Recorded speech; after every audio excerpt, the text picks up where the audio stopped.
प्रणाम दोस्तों। आज हम बात कर रहे हैं भारत के स्वास्थ्य क्षेत्र की यानी कि हेल्थ सेक्टर की।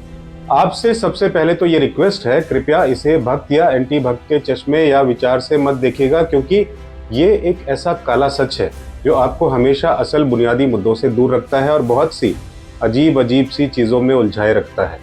तो हम बात कर रहे थे भारत के स्वास्थ्य क्षेत्र यानी कि हेल्थ सेक्टर की, जिसे हमारी सरकारें अक्सर बड़े बड़े वादों और महत्वाकांक्षी योजनाओं से सजाती है। लेकिन क्या यह चमक सचमुच हर भारतीय तक पहुंच रही है? क्या पहला सुख निरोगी काया सिर्फ एक कहावत बनकर रह गया है, या आज भी हमारा अधिकार है, प्राथमिकता है, प्रायोरिटी है? क्या यह सुख आज हर भारतीय को मिल रहा है, या ये अब भी किताबों और भाषणों में रह गया है? आज हम बात करेंगे उस सफर की जहां बड़े बड़े वादे किए गए थे लेकिन जमीनी हकीकत उतनी चमकीली नहीं निकली। एक सफर जहां लोगों को इलाज के लिए तड़पते हमने देखा है, अस्पतालों के बाहर लाइन में खड़े रहते हैं और सरकारी नीतियां व बजट सिर्फ कागज पर अच्छे लगते हैं। न्यू इरा वर्ल्ड यानी कि नई युग की नई दुनिया में फिर से आपका स्वागत है। आयुष्मान भारत एक भव्य वादा जो आज आईसीयू में पड़ा है। सितंबर 2018 में प्रधानमंत्री जी ने एक ऐतिहासिक घोषणा की, आयुष्मान भारत। यह सिर्फ एक स्वास्थ्य योजना नहीं थी, बल्कि ऐतिहासिक फैसला और मन को राहत देने वाली बात हर गरीब परिवार के लिए थी।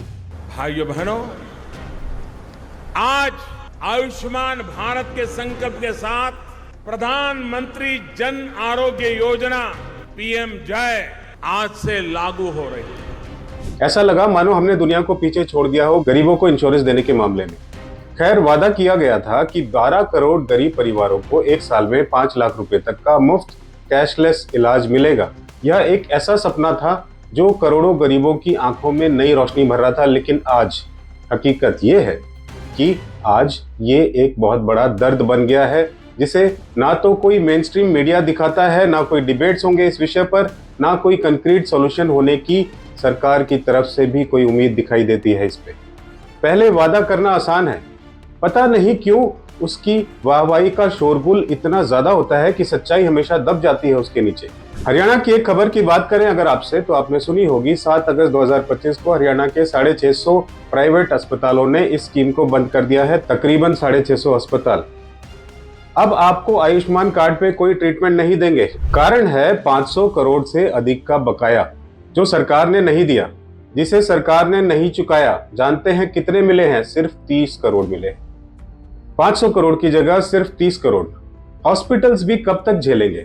सरकार के पास फंड्स नहीं है, या क्या कारण है? इसका जवाब तो सरकार देगी। लेकिन जरा उन गरीबों की सोचिए, उन पे क्या बीत रही होगी। उनकी सोचिए जो ऑपरेशन का इंतजार कर रहा होगा, उनकी सोचिए जो बड़ी बीमारी से जूझ रहा होगा और अचानक उसका इलाज रुक जाएगा।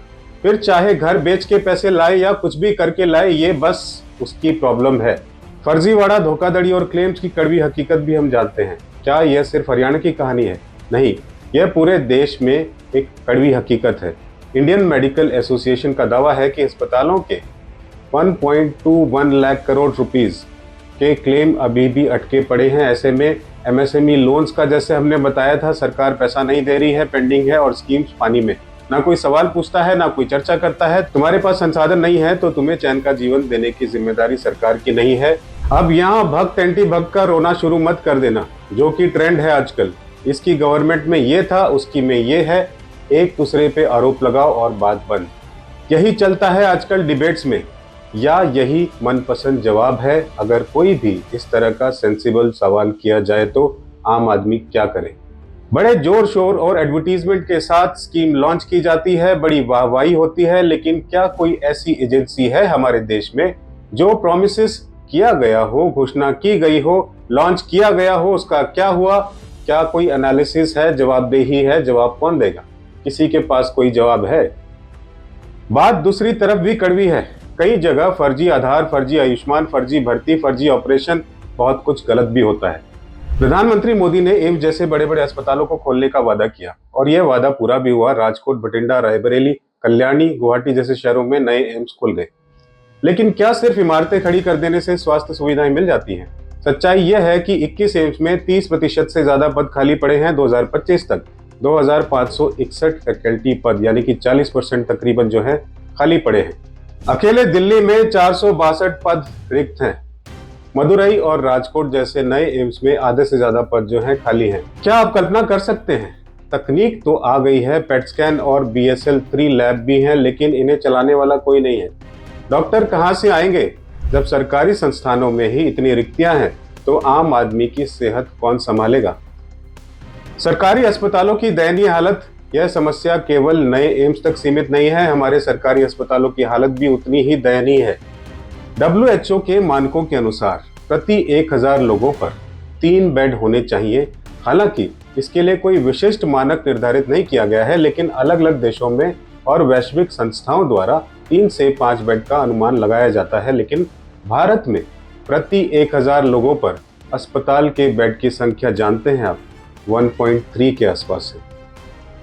कुछ रिपोर्ट्स में ये 0.6 से लेके 1.3 के बीच तक बताई गई है। यह दिखाता है कि भारत में बेड की संख्या विश्व के औसत और अपनी निर्धारित नीतियों से काफी कम है। डॉक्टर और रोगी का अनुपात भी बहुत खराब है, यानी कि डॉक्टर और रोगी के बीच में जो रेशो है बहुत खराब है। एक डॉक्टर 834 रोगियों को देखता है और इसमें आयुर्वेदिक डॉक्टर भी शामिल हैं। विभिन्न रिपोर्टों के अनुसार उत्तर प्रदेश ने अपने स्वास्थ्य बजट का पूरा उपयोग ही नहीं किया।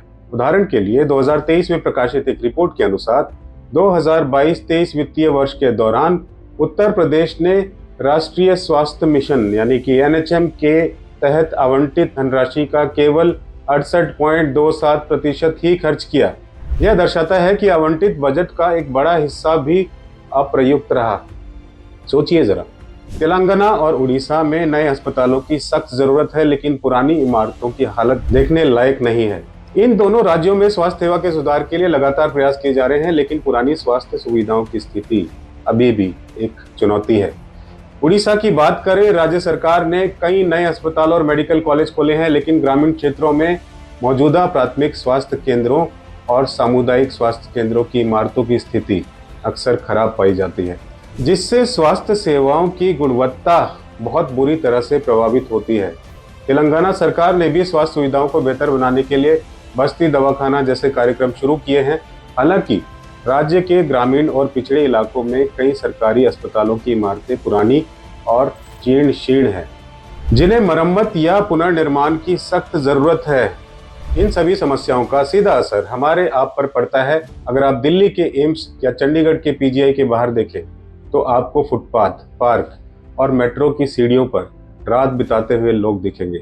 ये सिर्फ लोग नहीं है, ये वो मरीज हैं जो इलाज के लिए अपनी जान दांव पर लगाकर दूर दूर से आए हैं। सोचिए ना उन परिस्थितियों की विषमता के बारे में। हम इंसान हैं आखिर। हम आज बात करते हैं दूसरे ग्रह पे जीवन बसाने की, हम बात करते हैं नई नई एडवांसमेंट्स की, इनोवेशंस की, AI की, बड़ी बड़ी प्रतिमाओं की, बड़े बड़े पार्क्स की, बिल्डिंग्स की, चांद की, तारों की। पर मानव जीवन की सबसे इंपॉर्टेंट बात, सबसे इंपॉर्टेंट जरूरत, सबसे इंपॉर्टेंट प्रायोरिटी की, ये कहाँ है, कहाँ खड़े हैं? अब बात करते हैं निजी बीमा कंपनियों की, जहां एक और बड़ा खेल चल रहा है। भारत का हेल्थ और मेडिकल इंश्योरेंस 2025 में 14.64 अरब डॉलर का हो चुका है, जो लगभग 1,20,000 करोड़ के बराबर है। यह बाजार 2024 से 2030 के बीच 8.1% की सालाना दर से बढ़ने की उम्मीद है। कई अनुमानों में यह वृद्धि दर 8% से 12% के बीच बताई गई है। लेकिन क्या यह वृद्धि ग्राहकों के लिए फायदेमंद है? मेडिकल इन्फ्लेशन 2024 में 14% तक पहुंच गया, जो सामान्य इन्फ्लेशन से कहीं ज्यादा है। इसका सीधा असर हमारे घर के बजट पर पड़ रहा है। कंपनियां भी तेजी से प्रीमियम बढ़ा रही हैं। ICICI लोम्बार्ड ने अपने रिटेल हेल्थ प्रीमियम में 44% की वृद्धि की है, तो नीवा बुपा ने कुछ प्रोडक्ट्स के प्रीमियम 7% तक बढ़ा दिए हैं। दिल्ली में वायु प्रदूषण के कारण प्रीमियम 10 से 15% तक बढ़ाने की तैयारी चल रही है। क्या यह न्याय संगत है? क्या बीमा कंपनियां सिर्फ मुनाफा कमा रही हैं, या ये हमारी सेहत की भी चिंता करती हैं? बीमा कंपनियां सिर्फ प्रीमियम ही नहीं बढ़ा रही, बल्कि क्लेम सेटलमेंट में भी कई तरह की परेशानियां हैं। फाइनेंशियल ईयर 23-24 में बीमा कंपनियों ने 70,930 करोड़ रुपए के 2.36 करोड़ क्लेम सेटल किए। औसत क्लेम 30,087 का था। 56% क्लेम कैशलेस थे, लेकिन 42% रीएम्बर्समेंट के थे। कैशलेस क्लेम तो सीधे अस्पताल से हो जाते हैं, जिसमें मरीज को तुरंत राहत मिल जाती है, लेकिन रीएम्बर्समेंट में मरीज को पहले खुद पैसे चुकाने पड़ते हैं और फिर क्लेम लेना होता है। आप सोचिए, जिस इंसान के पास इलाज के लिए पैसे ना हो, उसके लिए यह विकल्प कितना अमानवीय है। और तो और रिएम्बर्समेंट में 30 से 40% तक की कटौती होना आम बात है। अब आधी रकम मिलती है तब मरीज को पता चलता है कि बीमा एक प्यारा वादा तो था, लेकिन यह उसकी जेब को हल्का करने वाला नहीं है। सरकार ने इस समस्या को हल करने के लिए national health claims exchange launch किया। यह एक यूनिफाइड पोर्टल है जो अस्पतालों, बीमा कंपनियों और सरकार को जोड़ता है ताकि क्लेम प्रक्रिया आसान, तेज और पारदर्शी बन सके। लेकिन खर्च बढ़ता देख RDAI और वित्त मंत्रालय इस पर लगाम लगाने की तैयारी कर रहे हैं ताकि अस्पताल ओवरचार्जिंग ना कर सकें और प्रीमियम नियंत्रण में रहे। अब आप सोचिए, इस सब का असली असर कहाँ दिख रहा है? फुटपाथ पर, पार्क में, मेट्रो की सीढ़ियों पर, जहां लोग रात भर स्ट्रेचर पर लेटे रहते हैं, जहां इंसानियत की लाइनें लगी हैं, वहां दिखता है। बीमा होने के बावजूद भी जब कैशलेस इलाज नहीं मिलता तो मरीज को पैसे के लिए दर दर भटकना पड़ता है। रिश्तेदार, दोस्त, यहाँ तक कि मंदिर तक से मदद लेनी पड़ती है, तब कहीं जाकर किसी की जान बच पाती है। तो कुल मिला के अगर हम बात करें, हमारे पास इंफ्रास्ट्रक्चर नहीं है, स्टाफ नहीं है, बजट का सही उपयोग नहीं होता और क्लेम पेमेंट का पूरा सिस्टम टूटा हुआ है। ऐसे में क्या यह इतना अच्छा कदम अब हमसे दूर जा रहा है? स्वास्थ्य पर हमारा खर्च सिर्फ 3.3% है, जो पाकिस्तान और अफ्रीका जैसे देशों के बराबर है। निजी बीमा कंपनियां प्रीमियम बढ़ा रही हैं, क्लेम्स में कटौती कर रही हैं और मरीज अदालती लड़ाई में उलझकर अपनी जान बचाने की कोशिश कर रहे हैं। पहला सुख निरोगी काया, इसका मतलब सिर्फ स्वस्थ शरीर नहीं है, इसका मतलब है समय पर इलाज, सही क्लेम सेटलमेंट और सबसे बढ़कर इंसानियत। यह एक ऐसा अधिकार है जिसे हर भारतीय डिजर्व करता है और इस अधिकार को सुरक्षित रखना सबकी जिम्मेदारी है। वादे बहुत हुए, कागजों पे ख्वाब सजाए गए, इलाज की उम्मीद में लोग दर दर भटकाए गए। पहला सुख निरोगी काया हर जगह सुनाया गया, पर हकीकत में यह सपना आज तक हकीकत में ना पाया गया। प्रणाम।